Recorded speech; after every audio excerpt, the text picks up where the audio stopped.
하나님은 우리에게 풍족하고 윤택하며 평안한 삶을 주시기를 원하십니다. 우리도 그것을 부르셨으니 기쁘게 받아들이고 있는 것입니다. 우리가 평안하고 안락할 때, 풍족한 삶을 살 때 믿음도 중요하지만 문제가 되는 것은 우리가 살다 보면 고난을 만날 때가 있다는 것입니다. 저도 고난을 겪어봤고 몸이 아프다든지 물질의 고통을 겪는다든지 인간관계에 결핍이 있다든지 견디기 힘듭니다. 그래서 지나고 나면은 참 은혜였지만 과정에 있을 때는 피하고 싶고 그 고통을 이루 말할 수가 없습니다. 이 세상의 기준에 따르면 고난은 거추장스럽고 불필요한 것이며 정말 피하고 싶은 것일 것입니다. 그런데 성경에서는 고난을 어떻게 취급하느냐 이것입니다. 모든 인간은 고난을 피할 수는 없습니다. 아이러니한 것이 무엇이냐면 우리는 가나안 땅에 들어가서 젖과 꿀이 흐르는 것에 풍족하고 모든 것이 무상으로 제공되어지면 좋을 것 같은데 신앙은 비례 역비례합니다. 그래서 가난하고 어려운 나라일수록 북한도 그렇고 중국도 그렇고 공산주의이기 때문에 복음을 자유롭게 믿지 못합니다. 그 중에서 지하 교인들이 있는데 물세례 한번 받으려면 강을 도강해야 돼요. 그래서 북한에서 중국까지 강이 얼어야 가지 얼지 않으면 수영을 할 수가 없으니까 힘드니까요. 겨울에 그 추운데 북한은 더 춥잖아요, 우리보다. 꽁꽁 얼어붙은 강을 건너서 중국에 가서 한국 선교사를 만나서 그 두껍게 얼어붙은 얼음을 깨고 그 찬바람에 그 얼음 속에 들어가서 세례를 받고 그리고 나옵니다. 그리고 그 먼 길을 또 도강해서 목숨을 걸고 북한에 들어갑니다. 그렇게 예수 믿는 사람들이 많아요. 너무 어렵게. 근데 어린아이 중에 청년이 하나 있었는데 청년이 세례받고 북한을 가는데 선교사님이 너무 안쓰러우니까 제일 필요한 게 무엇이냐고 물어봤어요. 굶기를 밥 먹듯 했을 것이고 지금 그가 원하는 건 돈일 거란 생각을 했습니다. 그런데 그 청년의 입에서 성경책 한 권만 구해주세요. 성경책. 밥 먹는 것보다 더 귀하게 성경 한 권 있었으면 그래요. 우리는 한국에는 여러분들 정도 되면 집안에 성경이 몇 권씩 있어요. 굴러다닐 정도예요. 근데 성경책 한 권이 소원인 거예요. 굶으면서도. 우리가 볼 땐 어떻게 그렇게 예수를 믿어. 아니 코로나 때문에 조금만 이렇게 박해를 받고 제재만 받아도 너무 힘들었어요. 그런데 북한 사람들이 예수 믿으려는 건 목숨을 걸어야 되는 겁니다. 그런데 그 성경책 한 권이 소원이었던 거예요. 거기에 비하면 우린 다 가졌잖아요. 다 갖췄잖아요. 근데 그러면 우리가 더 믿음이 좋아야 하잖아요. 근데 그들의 믿음에 우리가 못 따라가요. 초대교인들도 마찬가지로 박해가 시작됐습니다. 어려움을 겪습니다. 그건 고통이에요. 돌에 맞아 죽습니다. 각종 제재로 인해서 물건을 사는 것이 어렵습니다. 유대교는요, 유대교에서 탈퇴되는 순간 각종 제재가 와요. 물건을 마음대로 못 사요. 예수 믿는다는 이유로 얼마나 역으로 불편함을 겪는지 몰라요. 그런데도 예수 믿는 사람들이 막 늘어나는 거예요. 오늘 낮에도 조금 수업하는 중에 그런 내용이 나왔습니다. 옛날 사람들은 기독교가 들어오기 전에 샤머니즘 시대에는요, 왜 자기들이 신을 생각하고 종교심을 가지며 어떤 신을 찾았을까? 종교의 유래입니다, 유래. 그럼 이게 이 기원이 어디서부터 시작됐으며 필요성을 왜 느꼈을까? 그 중에 학설이 많이 있지만 공포심이 있더라고요. 두려움 때문에 어떤 신을 찾는 거예요. 사람의 본능 속에 두려움 때문에. 그러면 원시 시대는요, 천둥 번개만 쳐도 무서웠어요. 어떤 천재지변만 일어나도 공포가 어디서 뉴스를 들을 때도 없고.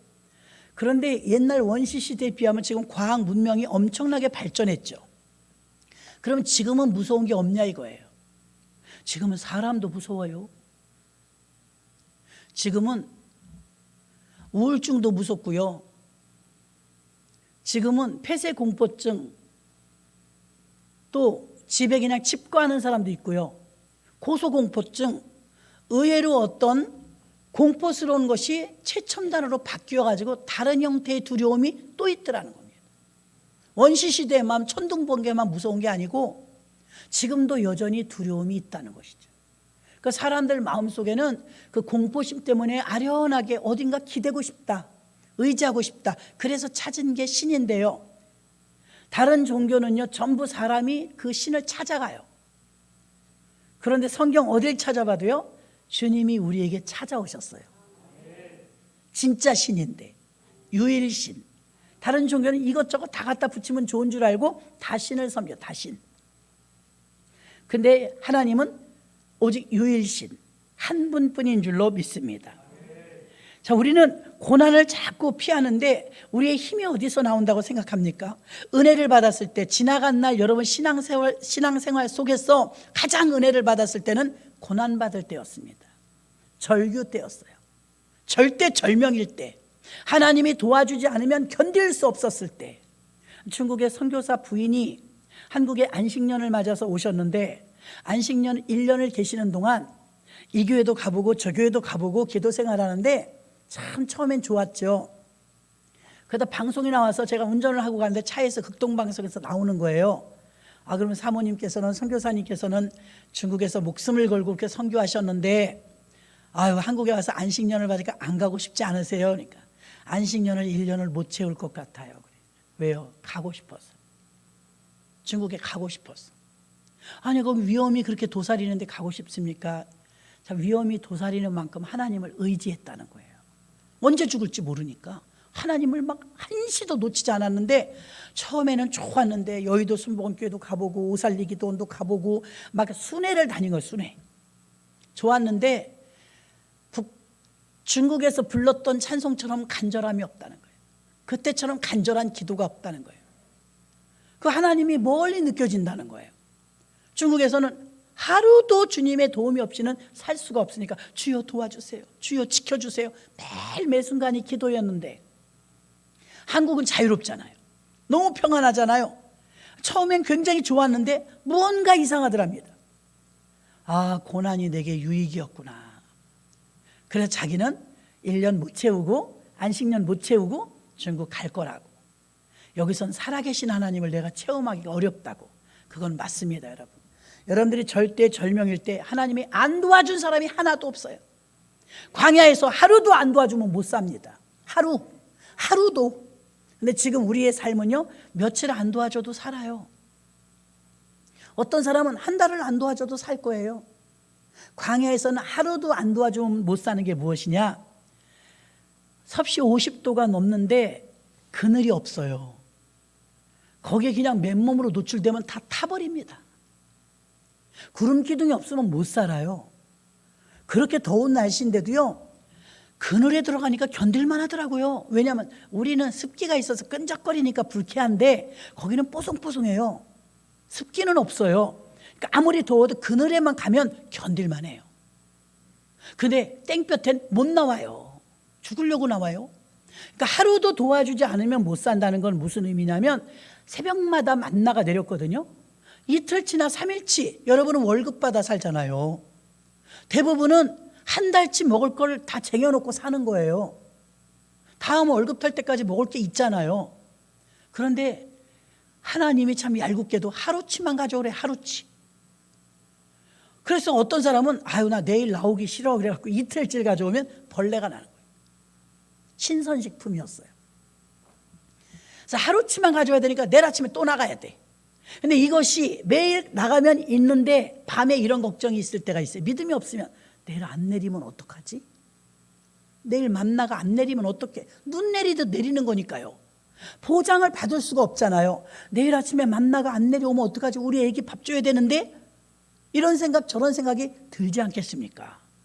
그래서 하루도 하나님의 도움이 없이 못 살았어요. 또 광야는 척박한 곳이라 물이 없네요. 물. 기도만 하면 반석을 쳐도 물이 나왔어요. 할렐루야. 그 많은 사람이, 인천 인구가 한 350만 명 된다 그러는데요, 이 정도 인원이 됩니다. 어마어마한 인구예요. 장정만 20세에서 50세까지가 60만 명이었습니다. 식솔들까지 합하면 250만에서 300만 명이 된다고 추정을 합니다. 그 많은 인원이 물을 먹으면 얼마나 많이 먹을까요? 말도 못합니다. 그 용량이. 그것을 풍성하게 마실 수 있도록 주신 줄로 믿습니다. 그러니 이것은 나가면 우물이 있으니까 기를 수가 있습니까? 농작물이 있어서 거둘 수가 있습니까? 만나가 안 내리면, 물을 주시지 않으면 죽어요. 그런 상황에 하루도 주님의 도움이 없으면 살 수가 없기 때문에 간절했죠.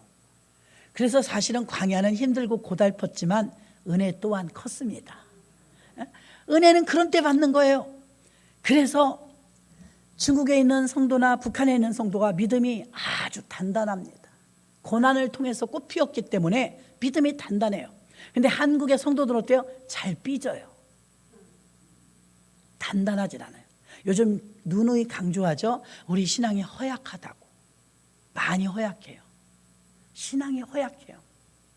그래서 우리의 신앙이 허약한 이유, 그리고 우리의 신앙이 막 그렇게 엄청나게 돈독하고 뜨거운 믿음이 되지 못하는 이유는 고난을 피한 결과입니다. 고난을 피한 결과. 지금 교회의 가장 큰 위협은 돈이 아니에요. 교회들에게 고난이 돈이 아니에요. 그것은 세상 속에서 무기력하게 성도들이 살아가는 이유는 고난을 다 피하기 때문이에요. 어려움은 안 합니다. 힘들면 안 합니다. 듣기 싫은 소리 들으면 안 합니다.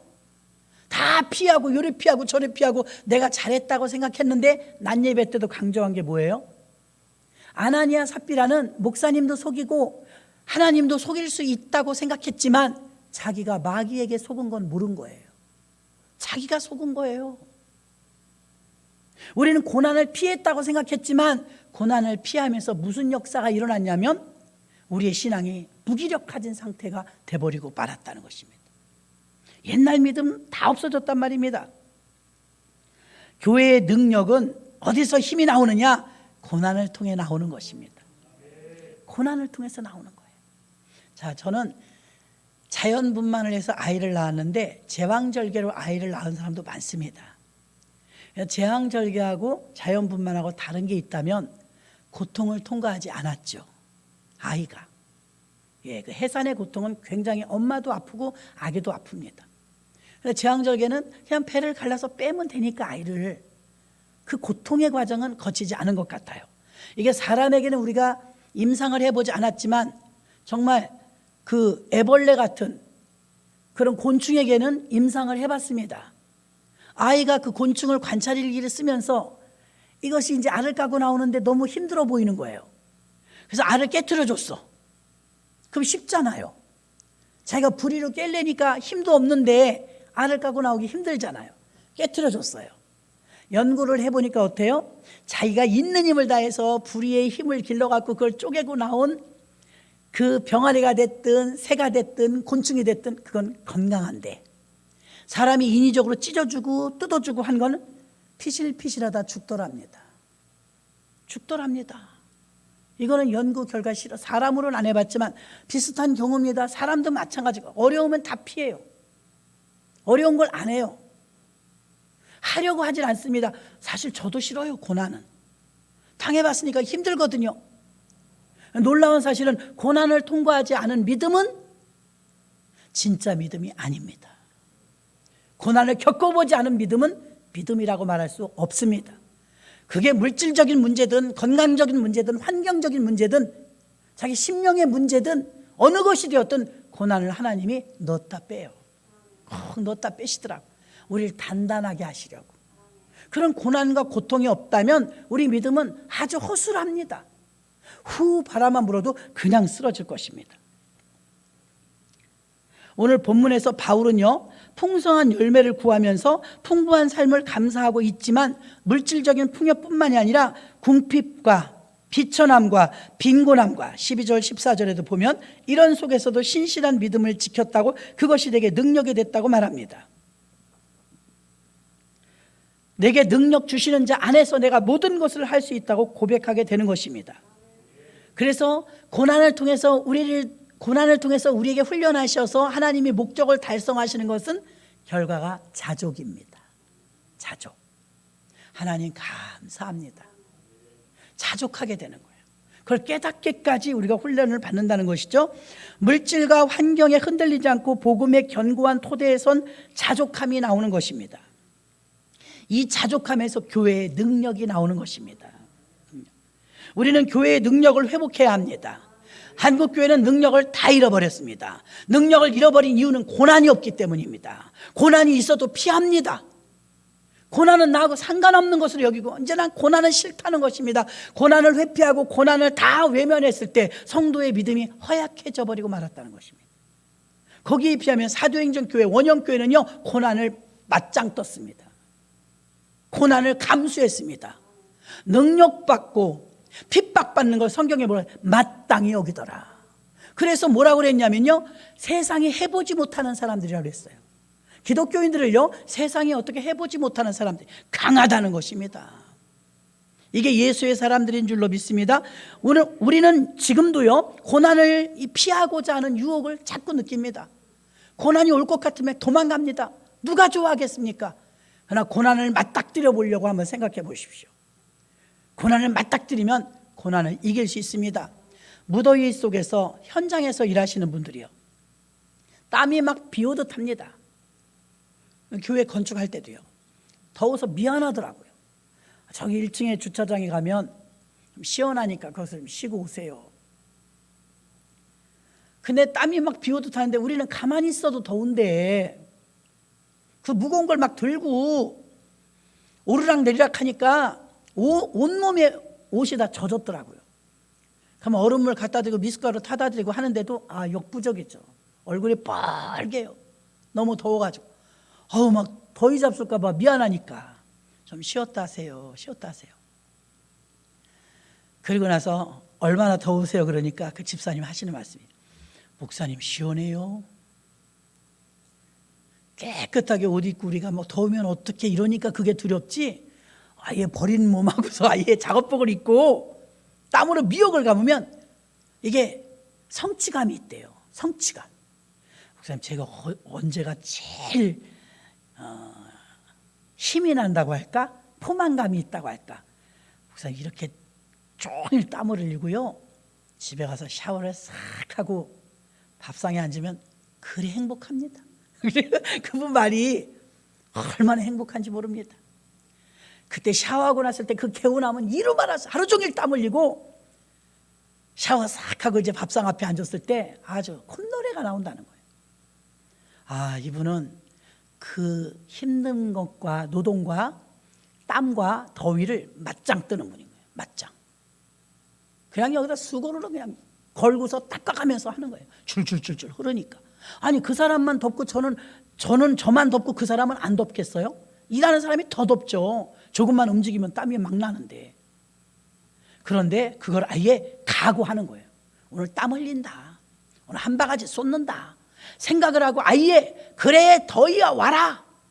그러고서 더위와 싸우는 거예요. 그렇게 하루하루를 노동일을 해갖고 땀을 흘리는데 오히려 집에서 가만히 노는 분보다 건강해요. 믿습니까? 그렇게 땀을 흘리는데 그렇게 건강해요. 나이가 동갑인데도 많이 건강해요. 그래서 우리가 지금도 유혹을 느끼는 게 뭐냐면 고난은 싫어, 난 편안하게 자유롭게. 한국교회가 이렇게 엉터리가 된 것은 편안함 때문입니다. 예수 믿으면 예수님이 편안을 준다고 약속한 적은 없어요. 평안을 주신다고 하셨습니다. 몸은 피곤하고 편안하지 않아도 마음이 평안합니다. 편안한 것과 평안은 달라요. 평안은 내면에서 일어나는 일이고 편안은 육체가 일어나는 일입니다. 육체가 편안한 걸 추구하다 보니까 지금은 버튼 하나로 다 됩니다. 참 저도 살다 보지만 정말 좋은 세상 살아요. 얼마나 편한 세상입니까? 예전 같으면 그냥 다 일일이 손으로 했던 일들이 버튼 하나면 다 됩니다. 그런데 아프다는 사람은 더 많아요. 이렇게 교회가 지금 위협을 받는 건 외부에서 핍박이 오고 박해가 오고 정부의 제재가 오고 이것 때문이 아니에요. 교회가 이렇게 위협을 받는 건 고난을 피하라는 유혹 때문입니다. 고난을 피해가기 때문이에요. 그래서 교회가 강하지 못하다는 것을 말해드리는 것입니다. 사도행전 2장 36절에서도 너희가 십자가에 못 박은 이 예수를 하나님이 주와 그리스도가 되게 하셨느니라. 십자가 복음을 자꾸 강조하고 초대교회가 자꾸 십자가 이야기를 하고, 십자가 자체가 고난입니다. 고난. 이제 사순절이 다가와서 사순절을 지내면 1년 전에, 벌써 1년이 됐어요. 작년에 우리 교육자들하고 청년들이 정상열 집사님이 십자가 만들어줘가지고 뒷산에 500m 정도, 몇 메달 했죠? 잊어버렸네. 여기 뒷산에 오봉산 꼭대기까지 지고 올라갔다 왔어요. 우리 한 번 더 할까? 다 피할 것 같아. 도망갈 것 같아. 그래서 말하면 안 되고, 작년에 성현이는 도망 나오고 나머지는 다 완주했어요. 힘들거든요. 그냥 올라가기도 좀 가파르거든요. 십자가를 지고 올라가는 게 진짜 힘들어요. 어깨도 아프고. 저는 이제 교육부 학생들하고 십자가를 그때도 이 거리 정도 이거 비슷하나 그러는데, 중고등학생들을 십자가를 지고 올라가는데, 어머, 우리가 행사를 다 마련해서 다 짜놨는데 수련회니까 할 건 다 하고 와야 되거든요. 비가 오는 거예요. 여름이니까 억수로 비가 오는 거예요. 그래서 그 전도사 때인데, 전도사님 오늘 십자가 대행진 해야 되는데 비가 이렇게 억수로 와요. 그냥 하지 말까요? 취소할까요? 예정된 거니까 하십시오. 어차피 뭐 다 몇 감고 하니까 젖을 몸, 씻을 몸 합시다 그랬어요. 저도 못 모르고 시작을 했는데 정상열 한수집사님이 십자가 예쁘게 오시잖아요. 그거 한 2배 반은 될 거예요. 거기 기도원 원장 목사님이 만들어줬거든요. 진짜 우리가 텔레비에서 보던 것만큼 그렇게 크게 해놨어. 그거를 고등학생들이 지고 올라가는데 아무도 안 건드렸는데 그냥 울어요. 아무도 안 건드렸어요. 시비도 걸지 않았어요. 애들이 우는데 더 기가 막힌 건, 여자아이들은 좀 가벼운 십자가고 남자아이들은 그 큰 십자가를 졌는데요. 문제가 무엇이냐면 이게 점점 무거워지는 거예요. 비 맞아서. 그건 예상이 없었던 거잖아요. 150근 돼야 된다 그랬어요. 150근 돼야 되는 60kg를 지고 올라가는데 처음엔 60kg였겠죠? 나는 못 들겠더라고.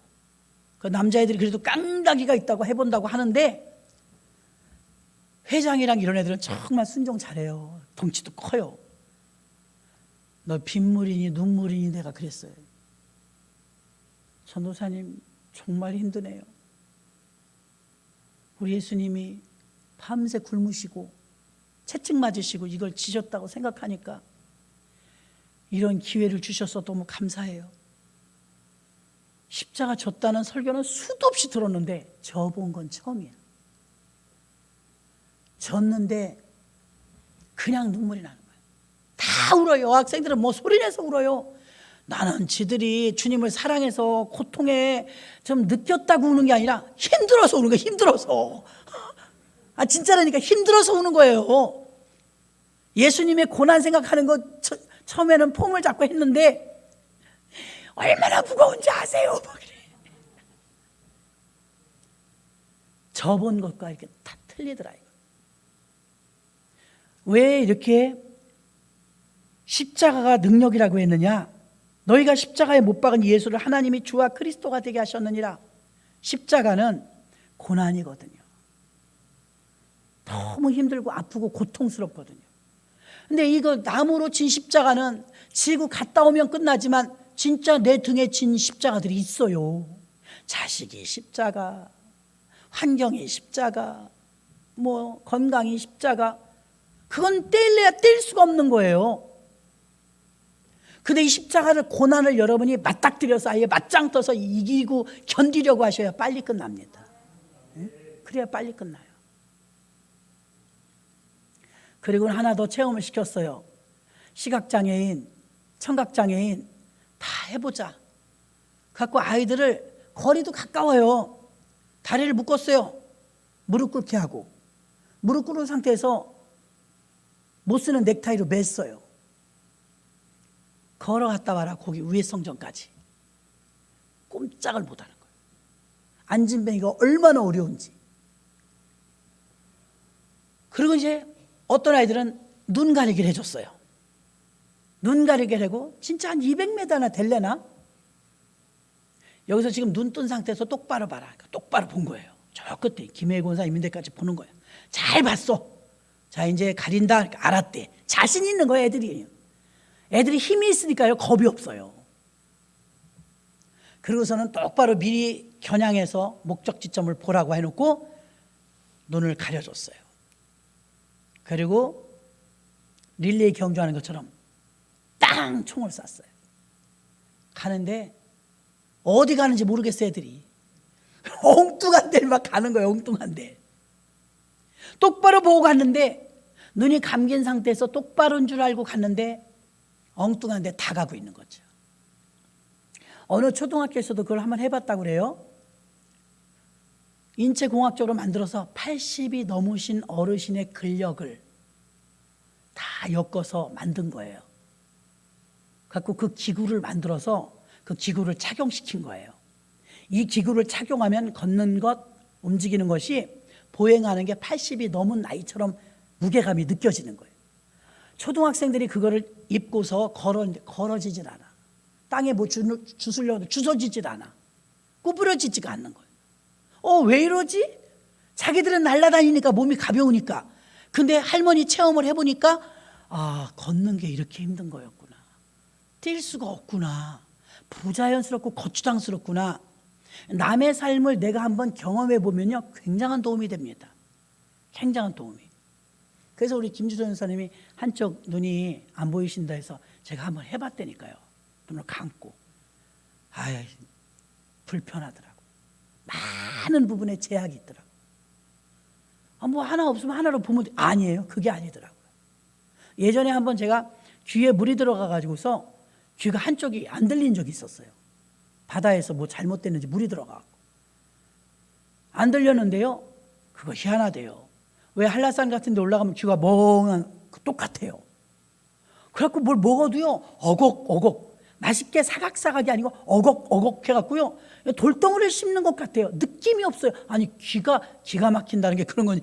귀가 하나 막혔을 뿐인데 맛도 모르겠고 들리지도 않고, 한쪽은 들리는데도 안 들려요. 엄청 답답. 이게 스테레오가 안 되니까 엄청 힘들더라고요. 그래서 이건 우리가 한번 경험을 다 해봐야 되겠구나. 그래서 사실 우리가 평생을 이렇게 하나님이 주신 것을 당연한 줄 알고 누리고 살고 있지만, 얼마나 많은 분들이 이런 불편한 속에서 살고 있는지 우리가 그런 삶의 체험도 한 번씩 느끼려면 십자가도 듣기만 하는 것, 저렇게 쳐다만 보는 것 다릅니다. 애들이, 중고등학생들이 그냥 울어요. 제가 보건대 얘네들이 주님의 고난을 생각하고 우는 게 한 명, 두 명이나 될까?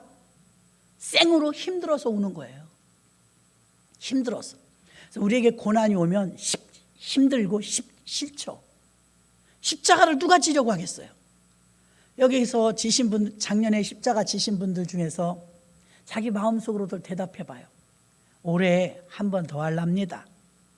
작년에 십자가 지셨던 분, 지지 않으셨던 분, 아니 어른들 중에서도 지고 싶은 분, 교육자들한테 신청하세요. 체험해드리겠습니다. 그러면 작년에 졌던 사람들은 이럴 거예요, 분명히. 여러분, 정말 있으니까 해드리겠습니다. 나는 체험하고 싶어요. 그러면 어느 날 하루 우리가 체험을 고난주간 때 할 테니까, 교육자들한테 여러분이 하시고 싶은 분은 여자분이고 남자분이고 학생이고 아이고 다 신청하세요. 나이에 따라, 연령에 따라 작은 것도 있습니다. 가벼운 것도 있습니다. 어쨌든 체험을 한번 해보는 것은 안 해보는 것보단 좋아요.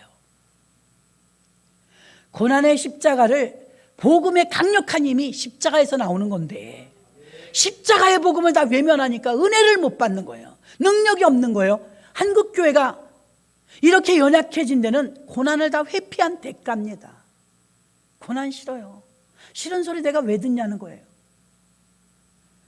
그래서 지금 교회의 참다운 능력은, 오늘 제목이 교회의 능력인데요, 교회의 능력은 십자가에서 나오는 것입니다. 예전에 제가 한번 간증했어요. 교회에 집사님이 최 집사님이라고 계셨는데 남편이 못됐어. 교회도 안 나오면서 교회 오면 머리끄댕이 자꾸 끌고 가요. 그 머리끄댕이를 자꾸 끌려가면 안타까워가지고 교회에서 새벽 기도하다가 끌려가고 밤 예배 드리다가 끌려가고, 저 인생을 어떻게 하면 좋으냐고. 그러니까 그분한테, 그 최 집사님한테 물어보면 소원이 남편 예수 믿는 거. 같이 예수 믿으면 얼마나 좋겠어요. 울고불고 기도하면서 어느 날은 진짜 신발도 가져와. 여러분 중에서 식구들이 말 안 들으면 신발 가져오세요. 옆자리에 놔. 주님 보시지요. 이 인생이 이제 몸만 오면 됩니다. 몸만 오면. 그럼 그분도 그렇게 기도한 거예요. 얼마나 애가 타는지. 맞으면 사니까. 그래갖고 신발 갖다 놓고 기도하고 또 끌려갔어. 어떡하면 좋냐. 술만 먹으면 저 교회 와가지고 부인을 머리끄댕이 잡고 끌고 간다. 근데 그 집사님의 기도가 하늘나라에 상달돼 갖고 어느 날 어느 때 쫙 변하더니 교회를 잘 나오는 거예요. 남자니 잘 나오는 정도가 아니라 기대하시라 안수 집사가 됐어.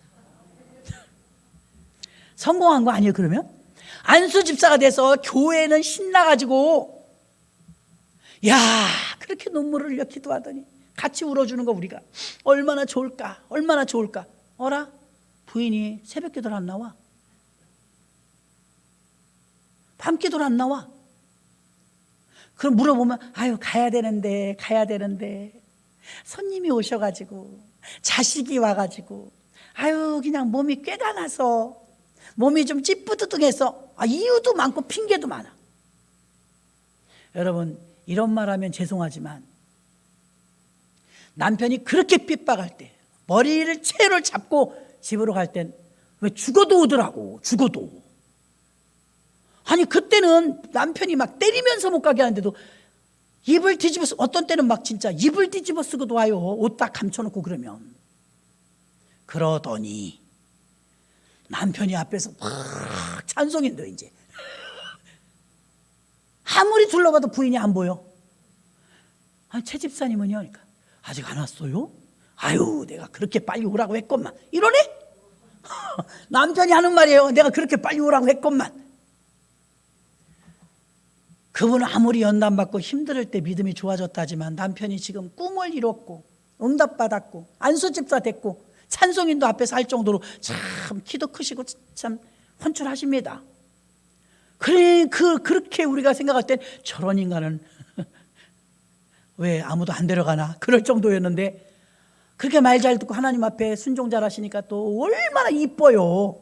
회개하고 돌아오면 기쁘잖아요. 근데 이제 부인을 기다려. 그 부인은 요리 핑계 저리 핑계. 여러분, 믿음은 장담할 수가 없어요. 그분에게도 고난은 유익이었습니다. 그 고난을 통해서 그렇게 눈물을 흘려 기도했더니 하나님이 그 기도에 응답하시사 기쁨으로 단을 거두게 하신 줄 믿습니다. 문제는 아나니아 삽비라처럼, 문제는 그 당사자가 믿음이 식어버렸어요. 고난이 없으니까 오히려 믿음이 나태해져가지고 아주 나태해졌어요. 그전같이 기도하는 모습을 보지를 못했습니다. 그래서 교회의 능력은 십자가의 능력인 줄로 믿습니다. 아이러니한 게 또 하나 있습니다. 사도행전은 총 28번의 고난의 이야기가 쓰여져 있어요. 그런데 28번의 고난만 쓰여져 있는 게 28번의 고난에서 승리가 쓰여져 있어요. 그럼 다시 말하면 100%, 고난은 100% 회복된다는 이 입증이 된 줄로 믿습니다. 28번을 고난을 기록했는데 28번을 고난에서 나왔어요. 그러니 고난은 주시지만 죽진 않는다는 거예요.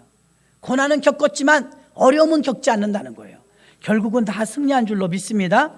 자, 이 선교의 사명을 가지고 있었던 복음 전하는 일에 우리가 참여되기를 빌립보 교회에 대해서 지금 15절에 바울이 말합니다. 빌립보 사람들아, 너희도 알거니와 내가 마게도냐를 떠날 때 주고받는 내 일에 참여한 교회가 너희 외에는 아무도 없었느니라.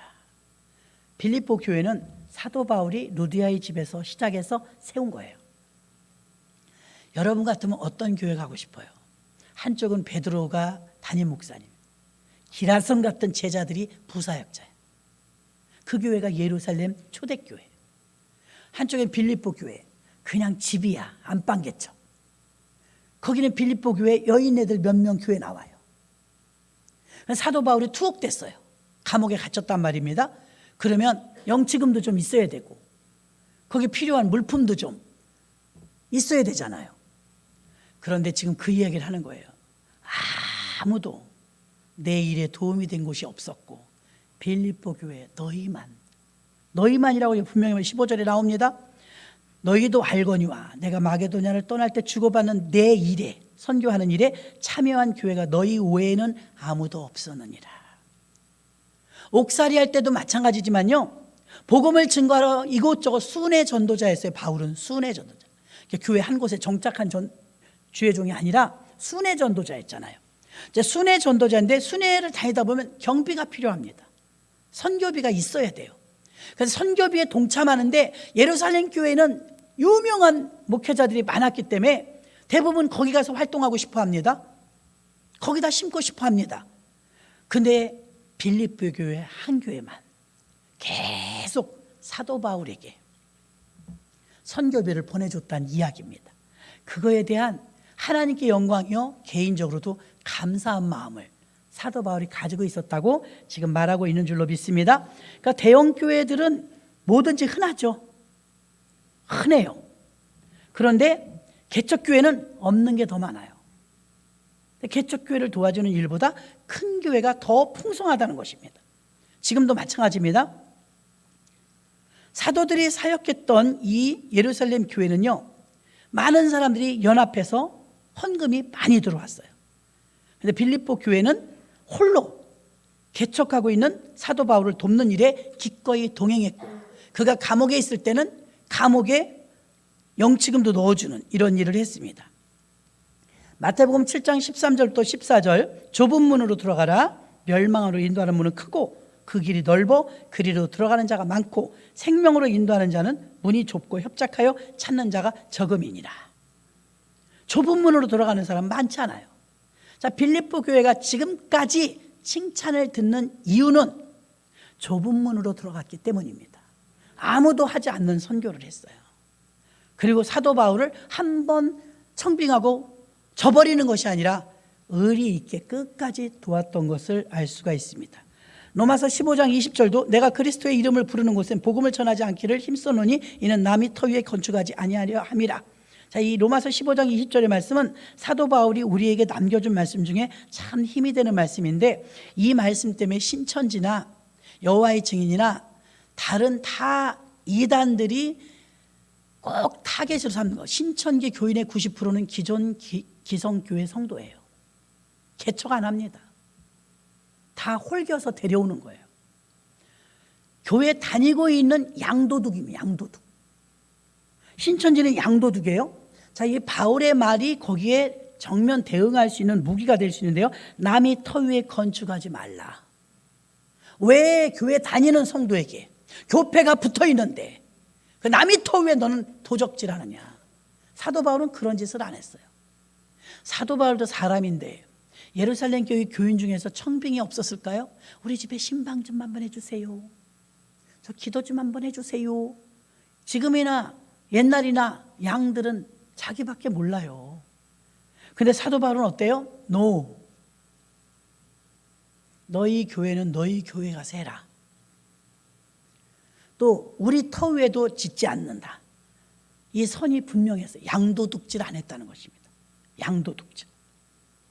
많은 사람들은 다른 사람이 닦아놓은 쉬운 길을 막 몰려듭니다. 사도 바울은 늘 개척이었습니다.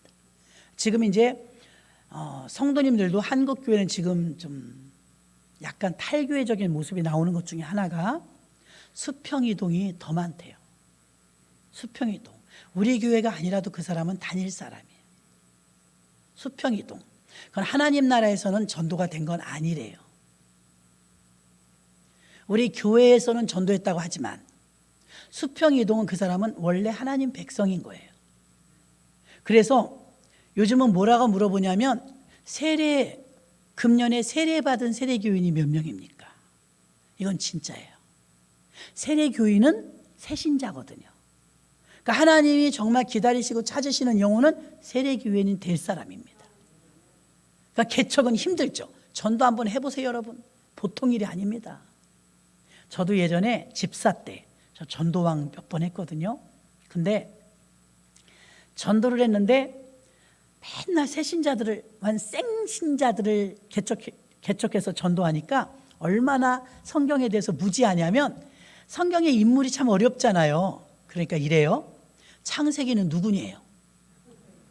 나 그렇게 물어볼 줄 몰랐어요. 그 대답할 말이 없잖아요. 창세기가 누구냐니? 여호수아, 모세, 창세기 누구야? 이래. 창세기는 그게 아닌데? 모를 수 있잖아요. 자, 여러분, 이렇게 아무것도 모르는 성도들을 가르치고 철없는 성도들의 투정 받아줘가며 집사가 되기까지는 정말 아기를 기르는 것처럼 힘들어요. 그러다가 제가 그런 사람들만 전도를 진짜 많이 했거든요. 그 동네에서 38가정을 전도했어요. 38가정. 38가정을 전도했는데 드디어 우리 사는 집에 안채 쪽에 새를 얻으러 온 사람이 하나 있어요. 그게 이제 현기현 집사님인데 다 대학교 4학년 졸업하고 좀 거만하게 걷죠? 이쁘니까 다 핸드백 메고 집 보러 왔어. 그래서 주인 아줌마 그래. 보현이 엄마, 저 사람 결혼해갖고 여기 들어온대. 그래요. 아, 그럼 신혼집 얻으러 온 거예요? 그러니까 신혼집 얻으러 왔대. 아, 그래요? 주인 아주머니 예수 안 믿었어요. 저는 이제 1층에 사는데 예수 믿었고. 아파트를 해놓고 잠깐 거기 살 때가 있었어요. 입주일 될 때까지. 그래서 드디어 날짜가 되니까 이쁜 아가씨가 청바지 꽉 끼는 거 입고 왔는데 살림하게 생기지도 않았어. 나중에 집에 슬쩍 가보니까 커피잔 받침까지 다 써야 설거지해. 안 해. 커피잔 받침까지, 커피잔에까지 다 써야지. 빈 그릇이 하나도 없어야 그래야 설거지해. 그 왜 그러냐 그러니까 아무것도 하지 말랬대. 자기만 쳐다보랬대. 그럼 열심히 쳐다봐. 그래서 이제 그분이 권사님 딸이었어요. 권사님 딸이었는데 예쁩니다. 권사님 딸을 처음으로 전도한 거예요. 이건 전도가 아니죠. 권사님 딸이니까 교회 다니는 사람인데 시집 왔으니까 이제 새 교회를 다녀야 되는 거예요. 그래서 잘 됐다 싶어 제가 전도했어요.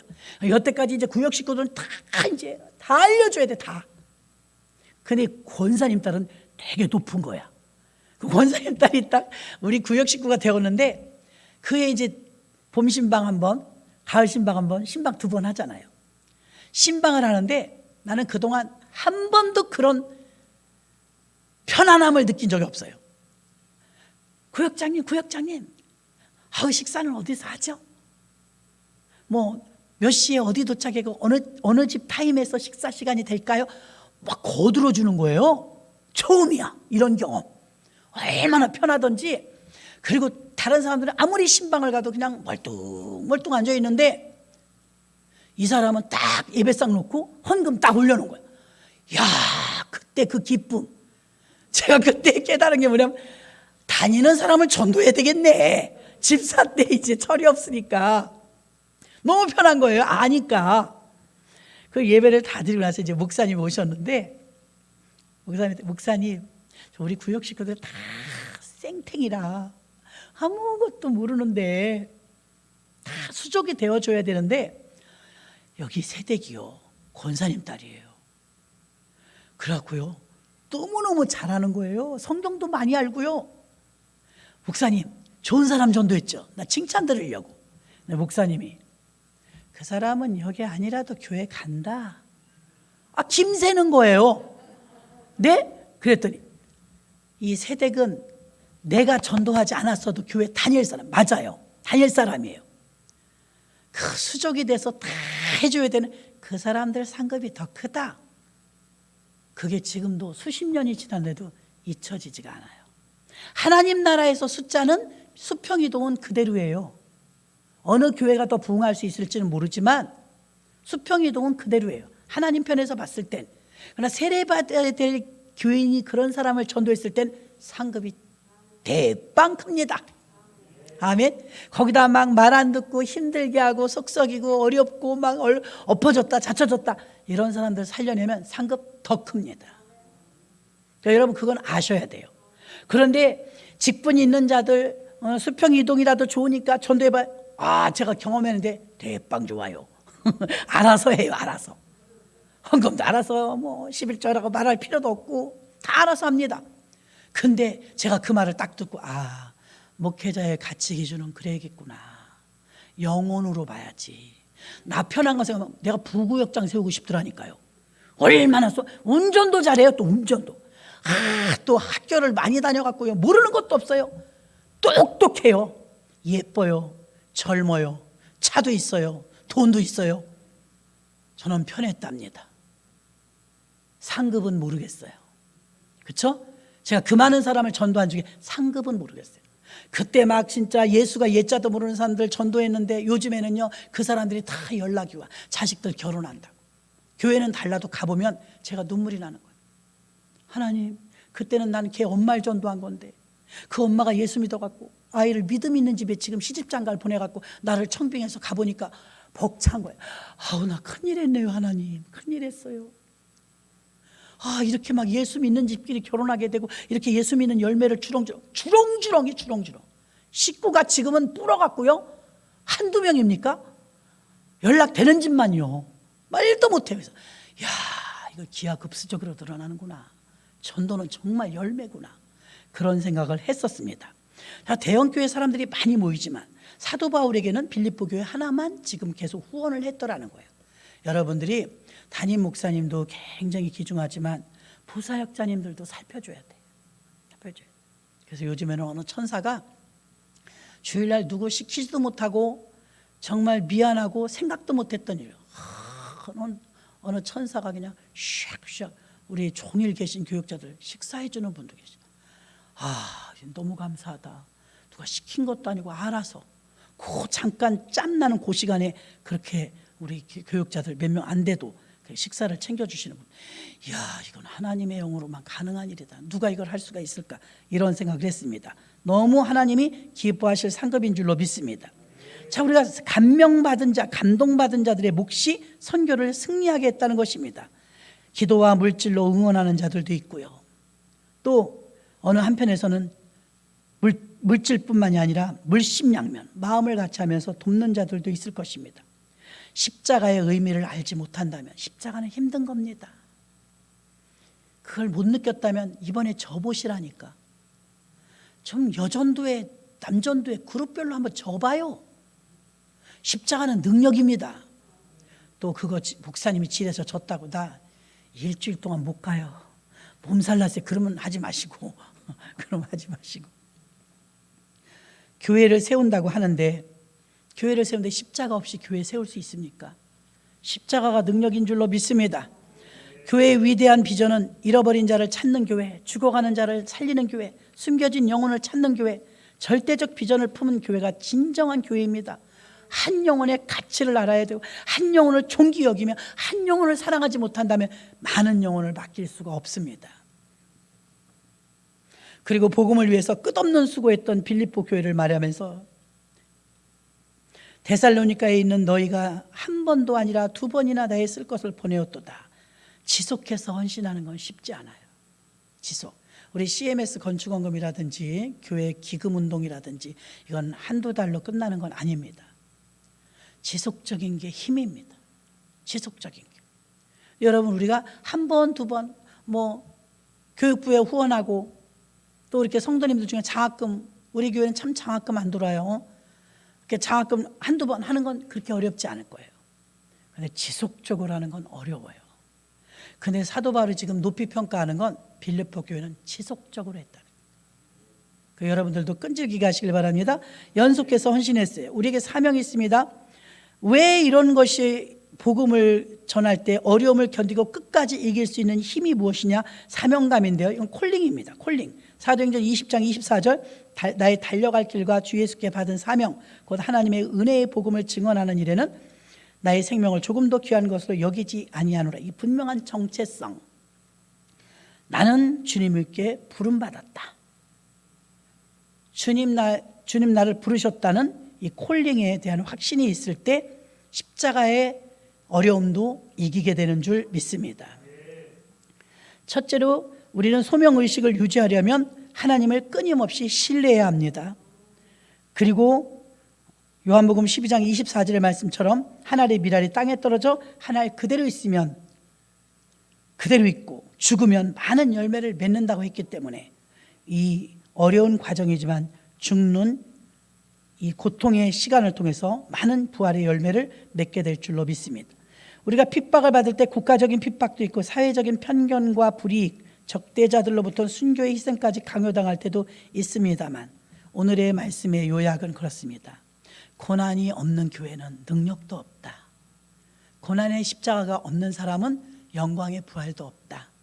여러분이 부활을 원하고 환희를 원한다면 고난도 감수해야 됩니다. 남편 때문에 고통스럽고 고난이다. 자식 때문에 고난이다. 그 고난을 자꾸 피해서 끝나질 않는 거예요. 끌어안아야 돼. 여러분이 이 문제를 해결해야 된다고 끌어안아야 돼.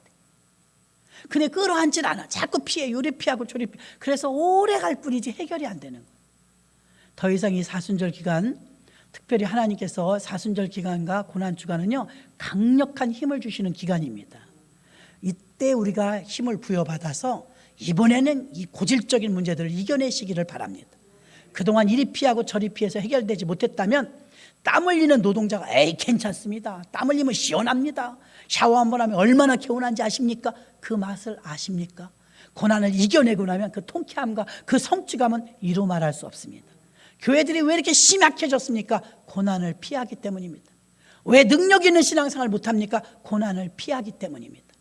이제 내가 일부러 고난으로 달려갈 길은 없지만 고난이 내게 왔을 때 더 이상은 도망가지 마시고 하나님 이길 힘을 주세요. 감당할 힘을 주세요. 여러분 그렇게 이겨버릇해야 여러분이 능력받는 거예요. 그래서 이번에는 이기시기를 주의 이름으로 축원합니다. 하나님 아버지 감사합니다. 고난을 누가 즐거워하겠습니까?